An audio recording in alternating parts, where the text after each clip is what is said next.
Pete, you want to tell them about our great military and how well we did with respect to the bombers and the B-2? We had the pilots here 2 days ago, and they were incredible people. Go ahead. Yes, sir. Truly a historic mission. It demonstrated the skill and courage of the United States military. From those B-2 pilots and families that we had a chance to meet, sir, to the fighter pilots, to the refuelers, to the maintainers, to the air defenders who defended the base. What was demonstrated on the world stage was American military might and capability. And it wasn't just Fordo and Esfahan and Natanz that took notice in Iran. It was the rest of the world.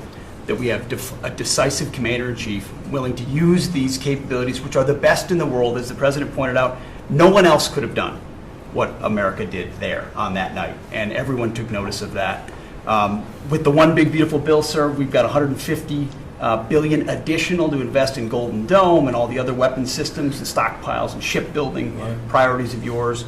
Another month, another historic recruiting bump. It's not just the Army and the Marine Corps anymore, it's the Navy, the Air Force, and the Space Force, all historically ahead of where they've ever been. So historic spirit inside the military. We had a chance to be at NATO, Marco and I, and see how the world responds to us saying it's time for you to shoulder the burden and take the lead for your continent. That only happens with President Trump leading, and we're proud to be a part of what's going on at the border, sir, with now a fourth national defense area where we're helping get to that number 0 and securing the border. But that mission, Operation Midnight Hammer, re-established deterrence. It reversed what happened in Afghanistan. You saw the debacle of what Biden allowed to happen in Afghanistan and what that did to our image. President Trump said, with Operation Midnight Hammer, we're reestablishing American leadership and deterrence, and we're proud to be a part of it, sir. And our so-called enemies were watching. They watched every minute of it. They watched. There was very few people that weren't watching, actually, but they watched every minute. It was a perfect military performance, the likes of which we haven't seen in a long time. I mean, if you compare that to the same country, the hostages from years ago, Jimmy Carter, it was unfortunate for Jimmy Carter. He was a nice man, but with the helicopters going down, the sandstorms, the prisoners, they got captured, then the election and the prisoners and Reagan and all the problems.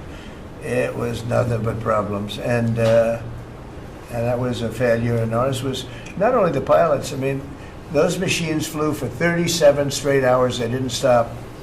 They went skedaddle. You know the word skedaddle? It means skedaddle. They dropped the bombs, and somebody said, skedaddle. Let's get the hell out of here. And every bomb hit its mark and hit it incredibly. And as you know, the Atomic Energy Commission said it's gone. That place is gone. We had a lot of fake reporting, mostly from CNN, where the scammer writer, a writer for CNN, who should be fired, by the way, she was involved with the 51 fake intelligence agents, if you remember that. She did that story, created a story out of it. She created a story out of the laptop from hell, saying it came from Russia, but it actually came from Hunter Biden's bedroom, or worse. Just a scammer, and she's still at CNN, which is pretty amazing. But we'll ask you a question about her. But they came up with this concept that maybe the attack wasn't that good. Maybe it, and I saw it happen right after the attack. I saw this person on CNN. I like to watch the enemy. You learn from the enemy. And I watch, because you have to know where they're coming from. And I watched her say, Anderson, you know, I'm hearing stories that maybe they didn't hit their target. Maybe it wasn't that good a hit. And they were hearing stories. The next day it was a little more, and the next day a little more. After 3-4 days, she was saying, you know, I don't know. I don't think it was that. Except by that time, everybody knew it was hit perfectly. The evidence is in the planes. The pilots are the best evidence. But they actually came out of their plane, because they were here the other day, and they said, it was so sad. We did such a good job. We flew into very dangerous airspace. I'll never forget, we were in the Situation Room, and they said they have entered Iranian airspace, and everyone took a deep breath, because they had more missiles pointed at them, but the equipment is so good, it's stealth, way up in the air, and it was stealth, and they went right through that, and they sort of, by the time they found out they were there, they were already gone. That was the word skedaddle, get the hell out of here. But they were right in the most dangerous airspace in the world, and they took those big, beautiful, very fast, they're unbelievable planes. I mean, they become really beautiful works of art. I always thought they sort of were cool, but now they look better than just cool, don't they, huh? But they dropped the loads, and literally they would hit, if you look at this table, from here to there, they had a half a refrigerator door is the way to best explain it. Take a refrigerator door, average size, cut it in half. That was their target. They hit every single one. Then we had 30 missiles, Tomahawk, shot from submarines 300 miles away. Every one of them hit their target. It was a perfect mission. Then they came back, almost 37 hours. Every plane worked perfectly. The mechanics were here too. I said, you got to get the mechanics here. We didn't have any problems. If you remember, they had a lot of problems with the helicopters, but they did fly through a dust storm, which they shouldn't have done. Sometimes you say, let's go back and try it on a nicer day. Dust and sand don't work well with helicopters if you know much about helicopters, but that was a horrible embarrassment to us. Then we had Afghanistan, which I think was the most embarrassing moment in the history of our country, and we would have gotten out. I was the one that got them down. I would have kept Bagram, the big air base, which right now is controlled by China, among the most powerful runways in the world, thick with concrete and steel. Anything could land, and right now they were 1 hour away from where China makes its nuclear weapons. I was keeping it. Outside of that, we were leaving, and I would have been out faster than them, but we would have gotten out with strength and dignity. Instead, that was the most botched up mess I've ever seen. They left all that equipment behind, and every year they have a parade running down some third-rate street with the equipment. It's supposed to be Fifth Avenue. It doesn't work. But with all that equipment that they left, they should have taken every ounce of it. I was taking every ounce. I said every screw, every bolt, every nail you take out of there. And Millie said, I remember one time, sir, we're better off leaving the equipment. Why? Well, it's cheaper. I said, cheaper? You mean it's cheaper to leave a $150 million airplane rather than flying it into Pakistan or India or someplace, or just flying it straight home? It's cheap. Yes, sir. That's when I knew he was an idiot. Didn't take long to figure that one out. But they left all that equipment, but they left their dignity behind. It was the most embarrassing moment, in my opinion, in the history of our country. Not that we got out. We should have not been there, but that we got out the way we got out, with great embarrassment and death. You had 13 young people. I've gotten to know their families very well, but you had hundreds of people killed that nobody talks about. You had the other side. Many people were killed. Many people are walking around with no legs, no arms from that whole thing. They left from the wrong airport. They should have left from Bagram, because Bagram was a big base with hundreds of miles of fencing and territory around it. Nobody would be able to get near it. And they left. So, we've done a great job, and I think people are really starting to see it. They're starting to appreciate it. Pete's done fantastically. That mission was a work of art. And I have spoken to some of our perceived, I don't know if they're enemies, but they're perceived as being potential enemies. And they essentially said the same thing. Very impressive. There wasn't a thing that we didn't lose an engine. We didn't lose it. They landed and they were cheered. But the sad thing was they were cheered, and one of the pilots said, we were a little concerned because when we got out, we were told that on television they were reporting that we may have missed our targets. Sir, we hit every target. That's what I do for a living. We hit every target. In fact, when the bombs hit, a yellow haze came over the horizon that I've never seen before. It just lit up the whole horizon, brighter than the sun. It was like looking into the sun. He goes, we hit our target, because you know what that was exploding. And but they were a little downbeat because they listened to that fake CNN reporting and the fake New York Times. They worked together to try and say that it wasn't perfect. They couldn't say what they missed. All they could say is, maybe it wasn't perfect. And you ought to fire that reporter immediately. You should fire her. Real fake. And so I just want to congratulate those pilots. And a lot of people don't like bringing things like that up. I do. I always like confronting, because otherwise the public doesn't know that you're a bunch of crooked people. But they know, they've learned, and the media has to straighten out their act. The media is down to 17% approval. You got to do a little better than that. It's important for the country that you do better. I think they ought to make a lot of changes. I think changes are going to be made to the media, but it's hard to have a really successful country if you have a corrupt media, and we really have a corrupt media.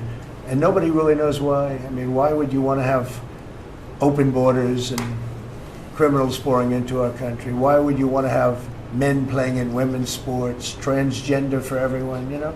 You'll have to figure that out. But some of you don't. I mean, I'm looking at some people, they love the country, but I look at other people and they can't. But we're really proud of our military. It was, and the people that maybe don't like us or want to play games with us, because I think that had you not had the situation in Afghanistan, I don't think Putin would have gone in. I think when Putin looked at how stupid and incompetent that operation was, he said, wow, this might be a chance. And we're dealing with him now too. We're not happy with Putin. I'm not happy with Putin. I can tell you that much right now, because he's killing a lot of people. And a lot of them are his soldiers and their soldiers, mostly. And it's now up to 7,000 a week. And I'm not happy with Putin. Okay, any questions? Yes. Yes, sir. You just said that you're not happy with Vladimir Putin. Is there anything that you plan to do to act on that feeling of unhappiness? Well, I wouldn't be telling you. Don't we want to have a little surprise? You know, one of the things we did with the attack is that, and you asked that question, I didn't mean to be rude, but I'm in a rude because I'm looking at some of these crooked people up here, so I'm rude, but your question was asked very nicely. But one of the things we did is we went over every fact. We wanted to get every fact straight. We wanted to have the distance straight, the number of pilots straight. Everything had to be correct, because this was a very important mission. If we failed on this mission, it was beyond the war that, you know, obviously we had with Iran and Israel, and a lot of hatred, a lot of years and years of hatred, centuries of hatred. People have never seen anything like it. So we wanted to be correct with all our facts. So, you know, what I was doing is just asking, it would be great if the media would be correct with their facts. That's all we ask for. So go ahead. So finish it up. Oh, yes.